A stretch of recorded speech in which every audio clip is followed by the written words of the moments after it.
Hello guys, welcome to YouTube channel crack math में तो आपका स्वागत करता हूँ।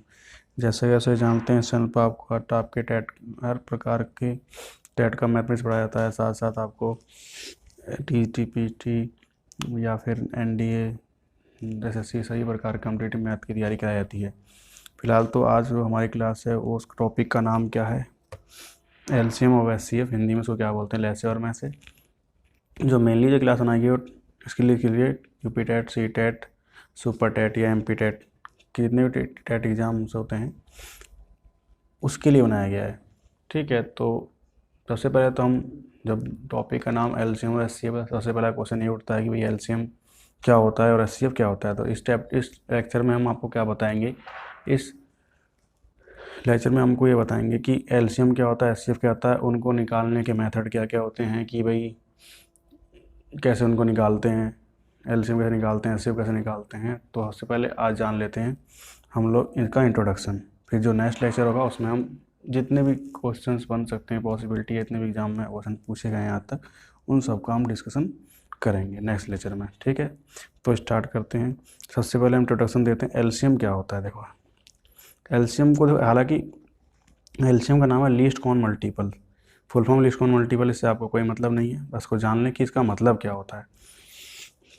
मतलब ये होता है, देखो हालांकि एलसीएम माना ए और बी दो संख्याएं हैं, तो उनका एलसीएम उन दोनों संख्याओं से भाग होने वाली सबसे छोटी संख्या होती है।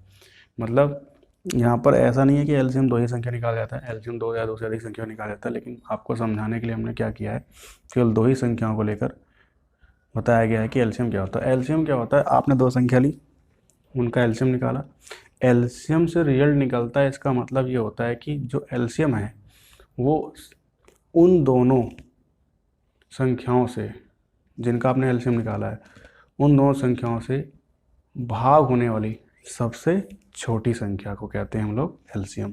तो ये लिखा है, आपने लिखा माना ए और बी दो संख्या हैं, तो उनका एलसीएम उन दोनों संख्याओं से भाग होने वाली सबसे छोटी संख्या होगी। मान लीजिए आपने 3 और 4 का एलसीएम निकाला, 3 और 4 का एलसीएम 3 एकम 3, और ये 4 ऐसे उतर गया, 4 एकम 4। ये कौन सी विधि है, भाग विधि। ठीक है, तो हमने क्या किया, 3 और 4 का एलसीएम कैसे लेते हैं, 3 गुना 4 कितना आ गया, 12। तो 12 जो है वो 3 और 4 से भाग होने वाली सबसे छोटी संख्या है। हालांकि 3 और 4 से भाग होने से, उस 3 और 4 से भाग होने नंबर कौन से हैं, 12 भी है, 24 भी है, 36 भी है, 48 भी, और भी नंबर होंगे आगे। लेकिन हमसे पूछा क्या है, एलसीएम। तो एलसीएम डेफिनेशन मैंने क्या बताई कि इनसे दोनों नंबर से डिवाइड होने वाली सबसे छोटी संख्या। तो सबसे छोटी संख्या कौन सी मिली, 12। तो 12 को ही हमने क्या बोल दिया, एलसीएम। ठीक है, आगे हम बात करेंगे एचसीएफ। चलते हैं हम लोग एचसीएफ के बारे में जान लेते हैं। टॉपिक क्या है हमारा, एचसीएफ। तो एचसीएफ में मैंने बताया था, एचसीएफ का मतलब क्या है, हाईएस्ट कॉमन फैक्टर, महत्तम सार्वत्रिक गुणनखंड। मतलब एक ऐसा, अब हमें ए और बी दो संख्याएं हैं, तो उनका में से या एचसीएफ उन दोनों संख्याओं को भाग करने वाली सबसे बड़ी संख्या क्या होगी, में से होगी। देखो एलसीएम में क्या बताया था, उन दोनों संख्याओं से भाग होने वाली सबसे छोटी संख्या को हमने क्या बोला, एलसीएम। एचसीएफ में क्या बताया गया कि उन दोनों संख्याओं को भाग करने वाली सबसे बड़ी संख्या हमारा क्या है, एचसीएफ। जो हमने मान लिया 4 और 10 लिया, अब 4 और 10 का हमने एलसीएम कैसे, एचसीएफ कैसे निकाला, 4 से भाग विधि से निकालते हैं। 4 दूनी 8, 2 बचा, इसको आगे उतारेंगे, 2 दूनी 4, हासिल कितना आया लास्ट में, 2। तो 4 और 10 का एचसीएफ कितना आया, 2। तो 2 जो है का एचसीएफ का मतलब क्या है कि 2, 4 और 10 का एचसीएफ 2 आया। इसका मतलब क्या है कि 4 और 10 दोनों को भाग करने वाली सबसे बड़ी संख्या 2 है। देख लीजिए एग्जाम्पल में, आप मुझे बताइए 4 और 10 को कौन डिवाइड करेगा, या तो 1 डिवाइड करेगा या फिर 2 डिवाइड करेगा। दोनों में हाईएस्ट कौन सा है, 2, इसलिए क्या बोलेंगे, 2 क्या है, 4 और 10 का क्या है, एचसीएफ या में से। ठीक है, आगे समझते हैं। अब एलसीएम व एचसीएफ ज्ञात करने की दो विधियां हैं, एक तो भाग विधि है और एक गुणनखंड विधि है। ठीक है, दोनों ही बारे में डिस्कस करेंगे अब हम, भाग विधि क्या होती है और गुणनखंड विधि क्या होती है। देखिए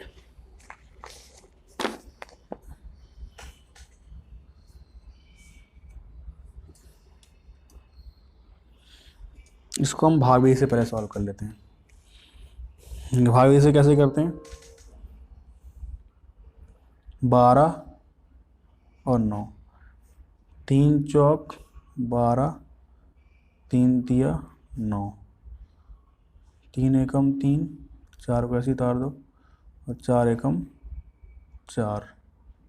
तो भाग विधि से एलसीएम कितना आया? 3 गुना 3 गुना 4 कितना आ गया? 3 तिया 9 चौक 36। और अभाज्य गुणनखंड विधि से कैसे निकलता है? देखिए अभाज्य गुणनखंड विधि में कैसे निकालते हैं हम लोग एचसीएफ। मान लीजिए पहले 12 लिखा है और फिर 9, तो 12 गुणनखंड कीजिए 2 दूनी 4 तिया 12 और 3 के 3 गुना 3। तो एलसीएम लीजिए। सबसे पहले देखिए दोनों में कॉमन क्या आ रहा है? 3 हमने लिख दिया। उसके बाद एलसीएम में क्या करते हैं, जो कॉमन आता है उसको भी लिखते हैं और जो बच जाता है उसको भी लिख देते हैं। तो आप लिख दिए। अब 3 तो कॉमन ही आ गया, बाकी बचे कितने? ऊपर से 2 गुना 2 बचा, ये से कितना बचा? 3। तो 3 दूनी 6, 6 दूनी 12 तिया 36। ये होता है आपका अभाज्य गुणनखंड विधि। देखिए इसमें तो आप डायरेक्ट देख पा रहे हैं कि 3 तिया 9 36। यहाँ पे क्या करें? सबसे पहले हम इसको अभाज्य गुणनखंड करते हैं। अभाज्य गुणनखंड का मतलब होता है कि अभाज्य संख्याओं के गुणनफल के रूप में, गुणा के रूप में लेना है। 12 को लिख सकते हैं 2, एक अभाज्य संख्या, 2 दूनी 4 तिया 12, 9 कह सकते हैं आप 3 तिया 9। फिर एलसीएम में क्या करते हैं? सबसे पहले हम ढूंढते हैं कि एलसीएम में कॉमन क्या, दोनों में क्या कॉमन आ रहा है? 3, वो हमें लिख लिया। कॉमन लिखने के बाद जो दोनों बच जाता है उसको भी लिख देते हैं। यहाँ पे 2 दोनों बचे उतार दिया, यहाँ से 3 बचा इसको उतार दिया और इनकी सबकी मल्टीप्लाई कर ली। 3 दूनी 6, 6 दूनी 12 तिया 36। दोनों केस में क्या है? एलसीएम 36। ठीक है, यही केस हम एचसीएफ में भी करते हैं।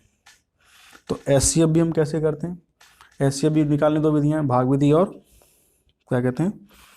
गुणनखंड विधि। तो यहाँ से पहले मैं भाग विधि बताता हूँ, फिर बताऊँगा आपको गुणनखंड विधि। बाकी आप इसका लोड ना लें, आगे जितने भी क्वेश्चंस होंगे सब में हम इस तरह की भाग विधि या फिर अभाज्य गुणनखंड विधि का डिस्कस करेंगे। जैसे आपने निकाला 9 और 12 का भाग विधि से, तो 9 पहले इधर लिखेंगे, 12 यहाँ 9 एकम 9, 12 में से 9 गया 3, फिर क्या हो गया? ये वाले को आगे उतारेंगे, 3 तिया 9। एचसीएफ कितना आ गया? एचसीएफ आपका आ गया 3। कितना आ गया? 3।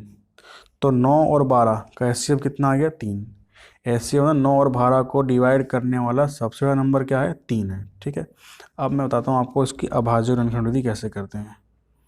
अभाज्य गुणनखंड विधि, जैसे आपको एलसीएम समझाया था ऐसे ही एचसीएफ समझाता हूँ। सबसे पहले आप 12 को क्या करोगे? 12 फैक्टर लिखिए अभाज्य गुणनखंड में, 2 गुना 2 गुना 2 दूनी 4 तिया 12, 9 के फैक्टर कीजिए 3 गुना 3। तो एचसीएफ में क्या होता है? एचसीएफ में हम केवल फैक्टर जब करते हैं तो केवल कॉमन ही लेते हैं। जैसे यहाँ पे 3 इधर भी आ रहा है, इधर भी आ रहा है, तो आंसर हमारा कितना हो जाएगा? 3। जबकि एलसीएम मैंने आपको समझाया था कि एलसीएम में हम गुणनखंड अभाज्य गुणनखंड करने के बाद सबसे पहले कॉमन लिखते हैं, कॉमन लिखने के बाद जो दोनों बच जाता है उसको भी लिख लेते हैं। तो यहाँ पर देखिए दोनों ही विधियों से एचसीएफ का आंसर दोनों क्या आया? सेम है। ठीक है, आप समझ गए। आगे चलते हैं। ये तो था आपका कि पूर्णांकों का एचसीएफ कैसे निकालते हैं। अब कभी कभी भिन्न में भी हमको एलसीएम पूछ लेता है, तो उसके बारे में हम डिस्कस कर लेते हैं, कुछ फॉर्मूले जान लेते हैं। जैसे अब आपका आ गया क्या टॉपिक, क्या है आपका? भिन्नों का एलसीएम ज्ञात करना। अब भिन्नों का एलसीएम का मतलब हो गया, भिन्न का मतलब आप जानते हैं, जो संख्या बट्टे में लिखी होती है, 3/4, 4/3 हो गई, ये सब क्या है? भिन्न है। ऊपर वाले को अंश, नीचे वाले को हर बोलते हैं। तो भिन्नों का जब भी एलसीएम निकालना तो फॉर्मूला क्या होता है? भिन्नों के अंश, भिन्नों के एलसीएम पे आपको बहुत क्वेश्चन पूछता है एग्जाम में। जब हम क्वेश्चन की सीरीज करेंगे तो उसमें हमको दिखाएंगे कितने सारे क्वेश्चन एग्जाम में पूछे जाते हैं। तो भिन्नों का जो एलसीएम होता है वो क्या होता है? अंश का तो एलसीएम, फॉर्मूला याद रखना है, अंशों का एलसीएम और हर का एचसीएफ। ये क्या होता है आपका? भिन्नों का एलसीएम निकालना।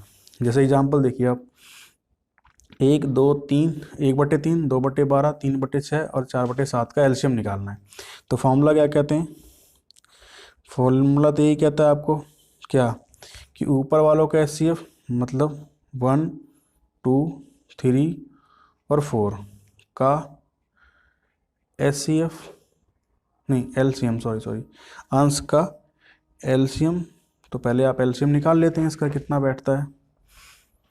LCM निकालो जी, चाहे अभाज्य गुणनखंड से निकालो चाहे भागफल से निकालो। तो 1, 2, 3 और 4, 2 एकम 2, 3 2 के पढ़े में तो 3 का एसिटी उतार दो, 2 दूनी 4, फिर 3 से काटिए, 3 एकम 3, 2 उतार दिया, 2 से काटा 1 कॉमा 1 कॉमा 1 कॉमा 1, कितना आ गया।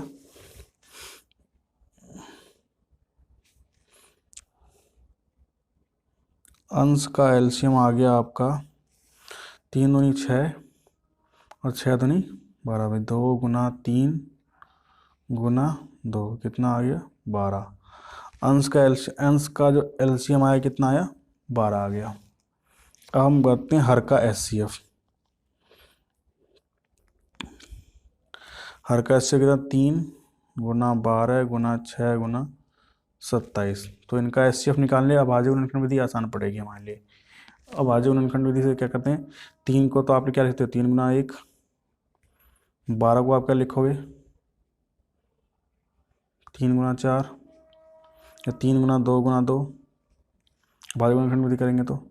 फिर लिखेंगे 6 को आप क्या लिखोगे 2 गुना 3 और 27 को क्या लिखोगे आप 3 गुना 3 गुना 3। तो आप देख रहे हो 3 ही एक ऐसी संख्या है जो चारों में कॉमन आ रही है।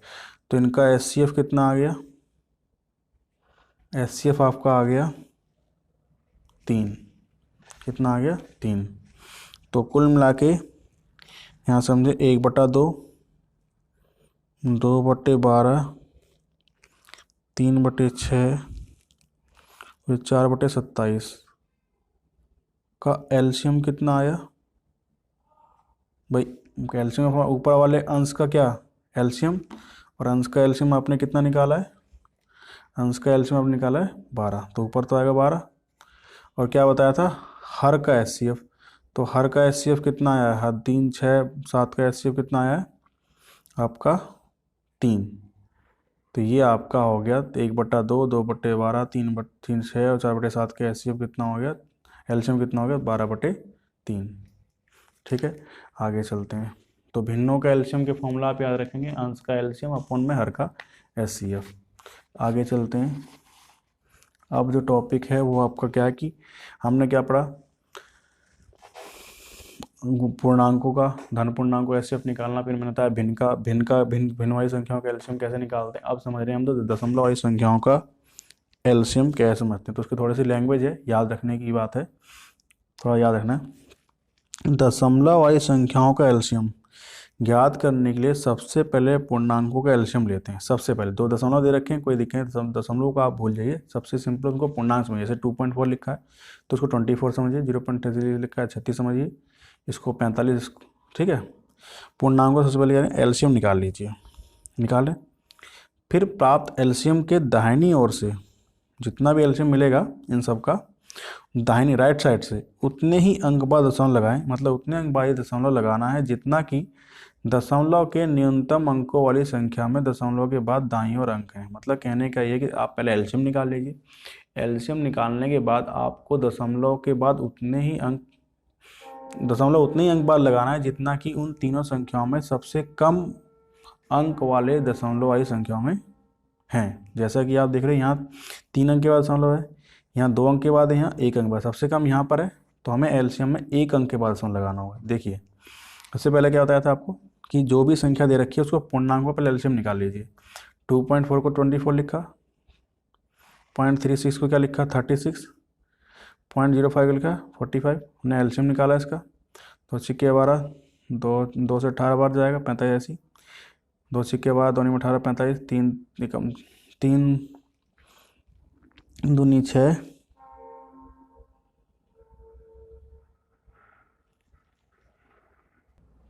देखिए 3 दूनी 6, 3 3 9, 3 5 15, फिर 2 से काट, फिर 2 2 एकम 2, और 5 इसी तरह, 5 एकम 5। तो आपने देखा कि एलसीएम क्या निकल के आ रहा है, 2 गुना 2 गुना 2 गुना 3 गुना 5, 2 दूनी 4 दूनी 8, 8 तिया 24, 24 पंजे 120, 120 दिया 360, कितना आ गया 360। फिर जब एलसीएम 360 आ गया, फिर उसके बाद क्या था, एलसीएम आने के बाद हमें दशमलव के बाद उतने अंक बाद दशमलव लगाना है जितना कि दी गई संख्या में सबसे कम अंक वाले दशमलव में है। तो यहाँ देखो, आपने देखा कि दशमलव 1 अंक बाद है, यहाँ 0.36 बाद है, यहाँ पॉइंट, यहाँ 1 अंक बाद, यहाँ 2 अंक बाद, यहाँ 3 अंक बाद। सबसे कम अंक के बाद दशमलव किस में है, इसमें है। कितने अंक बाद है, 1 अंक बाद। तो लिखा भी यहाँ 2.5 दशमलव के बाद केवल 1 अंक है, अतः हम एलसीएम में 1 अंक बाद दशमलव लगेगा। यानी कि मतलब इन सारी संख्याओं का जो एलसीएम होगा वो कितना होगा, 36। क्योंकि एल आया कितना 360, दशमलव के बाद सबसे कम अंक कितने, 1। तो हम क्या करेंगे, 1 अंक के बाद दशमलव कहाँ से, राइट से लेफ्ट की ओर, राइट से लेफ्ट की ओर ऐसे चलेंगे तो कितना आएगा 36। तो एलसीएम कितना हो जाएगा 36। बात समझ में आई। चलिए आगे चल देते हैं।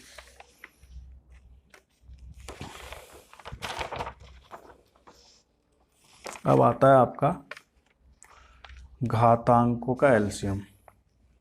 घात में दी गई संख्याओं का एलसीएम कैसे निकालते हैं। देखो, दो घात में दी गई संख्याओं का एलसीएम निकालने की 2 विधियां हैं। देखो, यदि घात और आधार आप जानते हैं, आधार और घातांक। यदि आधार दी गई संख्याओं में, समझे, यदि दी गई संख्याओं का घात क्या है, असमान, मतलब घात अलग अलग है, परंतु आधार कैसा है, समान है, तो उनका एलसीएम क्या होगा, अधिकतम घात वाली संख्या होगी। क्या होगी, अधिकतम घात वाली संख्या होगी। जैसे इसका आधार कितना है 2, इसका भी 2, इसके 2, आधार समान है। घातांक 4, इसके कितना है 6, इसका कितना है 8। तो मैंने बताया घातांक अलग अलग हो लेकिन आधार समान हो तो उनका एलसीएम क्या होता है, सबसे बड़ी घात वाला होता है। तो एलसीएम कितना हो जाएगा, 2 की घात 8। ठीक है, आगे देखिए,